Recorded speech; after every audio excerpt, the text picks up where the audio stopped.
em ser obediente. Deus estabeleceu 3 instituições na sua palavra. Primeiro foi o lar, ou melhor dizendo, a família. Segundo, Deus estabeleceu o governo. Terceiro, Deus estabeleceu a igreja.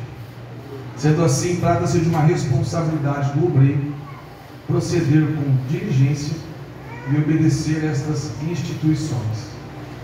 Quando nós falamos de princípios, é bom você se atentar para esse pequeno detalhe. Há uma diferença entre princípios e mandamentos. Princípio é uma coisa e mandamento é outra. O princípio veio antes do mandamento. O mandamento só apareceu quando alguém quebrou o princípio. A vontade de Deus para com o homem era que o homem vivesse e se relacionasse com ele através de princípios. O princípio era o nível máximo de relacionamento que Adão tinha com Deus. Lembre-se que no Éden não existia mandamentos. Deus tinha um relacionamento com Adão através de princípios. E o que difere mandamento de princípio? É que o mandamento eu obedeço por medo da consequência de quebrá-lo. O princípio eu cumpro porque eu amo a Deus e quero agradá-lo. Então a diferença de quem vive buscando os princípios de Deus é que ele não faz por medo do inferno. Ele faz por vontade do céu. Isso aqui muda tudo. Porque muitos vivem o relacionamento de Deus com medo. Ele não faz não porque ama a Deus, porque tem medo do inferno. Ele cumpre os mandamentos não porque ele quer honrar a Deus, ele tem medo do inferno. Ele vive em obediência não porque ele quer que a sua vida agrade a Deus, porque ele tem medo do inferno. Glória. E na verdade Deus não quer que a gente viva, que a gente se relacione com Ele através de medo. Aleluia. Mas sim de princípios. Glória a Deus. Fazemos porque o amamos. Fazemos porque reconhecemos o que Ele fez por nós na cruz do Calvário. Fazemos porque queremos que a nossa vida glorifique a Ele. Fazemos porque não queremos quebrar os princípios que Deus estabeleceu. Por exemplo, irmãos, a morte física. A morte física só surge porque Adão quebra o princípio. Deus falou assim para Adão: Adão, não coma da árvore que está no meio do jardim, que é do conhecimento do bem e do mal. Porque se o dia que você comer, certamente você vai morrer. Até aqui não existia morte. Na programação de Deus não estava que o homem morresse. A morte física é uma consequência da desobediência de Adão ao princípio. Como Adão quebrou o princípio, Deus criou o mandamento, agora o homem vai morrer. Por exemplo, o mandamento não matarás, quando surgiu? Gênesis 4. Quando Caim vai e mata Abel. Até ali não existia o problema de homicídio. Mas quando Caim quebra o princípio e atenta contra o seu irmão, Deus tem que criar um mandamento: não matarás. E assim foram surgindo os mandamentos. Quando o primeiro roubo surgiu, Deus tem que criar um mandamento: não roubarás. O primeiro adultério surgiu, Deus criou outro mandamento: não adulterarás. A cobiça, cada vez que o homem ia quebrando o princípio, Deus tinha que criar mandamentos para limitar o pecado e a natureza do homem. Nós temos que entender que o mandamento é a consequência do homem caído, e o princípio é o reflexo do homem santo. Que Deus quer nos trazer de volta aos princípios. Glória a Deus. Deus quer nos trazer de volta à origem. Aleluia, Jesus. Deus quer que nós nos relacionemos com Ele, não por medo das consequências, mas que nós vivamos em santidade, vivamos em obediência, porque nós entendemos que a nossa vida deve glorificar o Senhor, que a nossa vida deve ser motivo de louvor ao Senhor. Abra sua Bíblia comigo, livro de Gênesis, capítulo 2, versículo 15 e versículo 17. Gênesis 2, 15 e 17. Nós vamos falar bastante sobre o livro do Gênesis, porque é um livro central. Tudo começa aqui, irmãos. Não tem como entender a Bíblia se não entender o Gênesis. Gênesis 2,15, o texto diz: e tomou o Senhor Deus o homem e colocou no jardim do Éden para o lavrar e o guardar. E o Senhor Deus ordenou ao homem, dizendo: de toda a árvore do jardim comerás livremente, mas da árvore do conhecimento do bem e do mal dela não comerás, porque no dia que comeres certamente morrerás.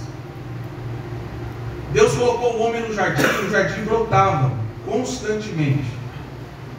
Adão só tinha o trabalho de colher, isso é graça. A graça já estava presente no jardim.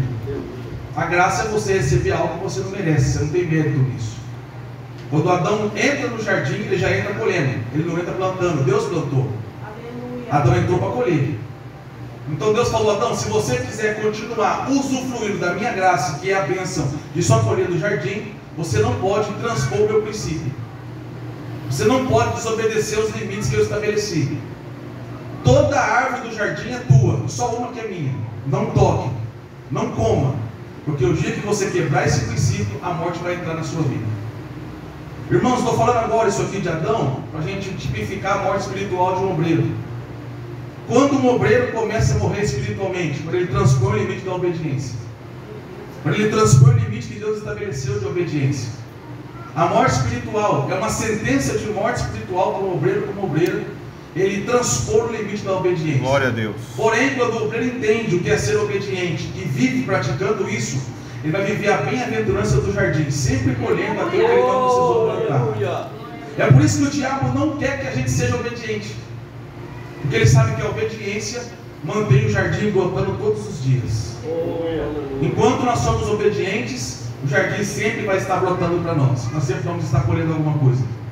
Quando a gente quebra esse princípio, transpõe a barreira e vira desobediente, logo a morte espiritual é um atalho, é um passo à frente da nossa vida com Deus. E nós temos que entender que quando falamos de obediência, o que nós devemos obedecer? O que Deus requer de nós como ato de obediência? Tem muita coisa. Então eu fiz aqui um resumo, um aparato, e nós vamos ver aqui alguns detalhes que eu julgo ser indispensáveis para a nossa obediência. A quem nós devemos obediência? O que nós devemos obediência? E como nós devemos manifestar essa obediência? Vamos aqui no próximo tópico, tá? O próximo tópico é: nós devemos ser obedientes à exposição da palavra de Deus. O diabo não quer, de maneira alguma, que você seja um leitor e um expositor fiel da palavra de Deus. Nós estamos falando para obreiro, não estamos? Irmãos, vocês precisam estar em acordo comigo. Todo obreiro precisa ser um bom expositor da palavra de Deus. Glória a Deus. Isso aqui é indispensável. E o diabo não quer que a gente seja, primeiro, um leitor, segundo, um estudioso, porque tem um grande problema. Nós lemos o livro de Salmo, o Salmo de número 1 vai dizer que bem-aventurado é o homem que não anda segundo o conselho dos ímpios, mas tem o seu prazer na lei do Senhor, e nela medita. E aí é o grande problema, porque muitos até leem, mas não meditam. Lê a Bíblia como se lê um gibi, como se lê uma revista. A Bíblia precisa ser algo da nossa meditação, do nosso estudo, das nossas pesquisas. Só ler a Bíblia é o suficiente? Não. Temos que meditar na Bíblia. Temos que aprender, esmiuçar a Bíblia, se aprofundar na Bíblia. E o diabo não quer que você faça isso, porque ele sabe que você não fazendo isso, você não vai expor a Bíblia com fidelidade. E aonde está o problema de a gente não expor a Bíblia com fidelidade, irmãos?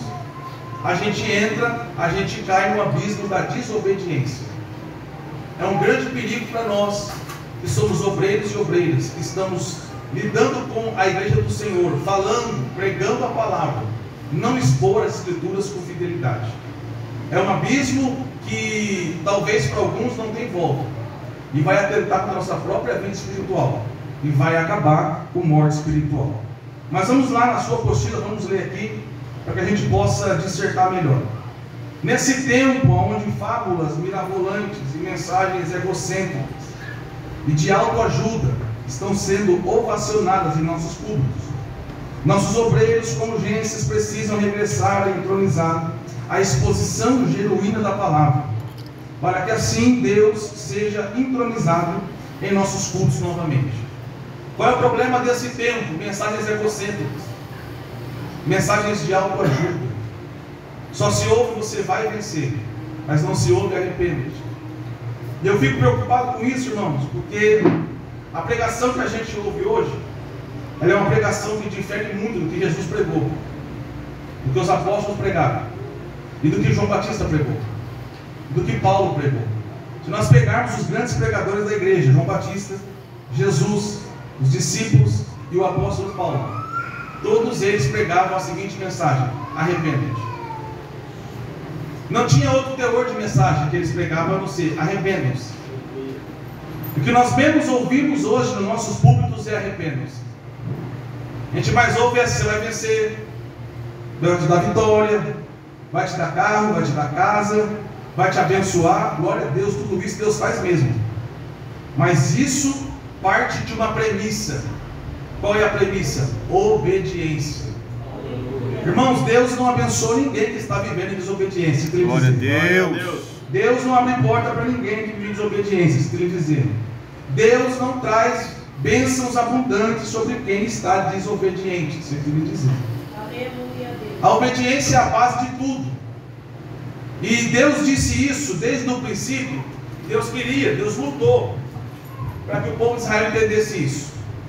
Quando nós lemos o quinto livro da Bíblia, Deuteronômio, capítulo 28, Deus falou que é para Moisés: se o meu povo obedecer às palavras que hoje ordeno, todas as bênçãos, não é algumas, irmãos, isso é maravilhoso. A obediência gera em nossa vida uma condição de que todas as bênçãos nos alcançarão.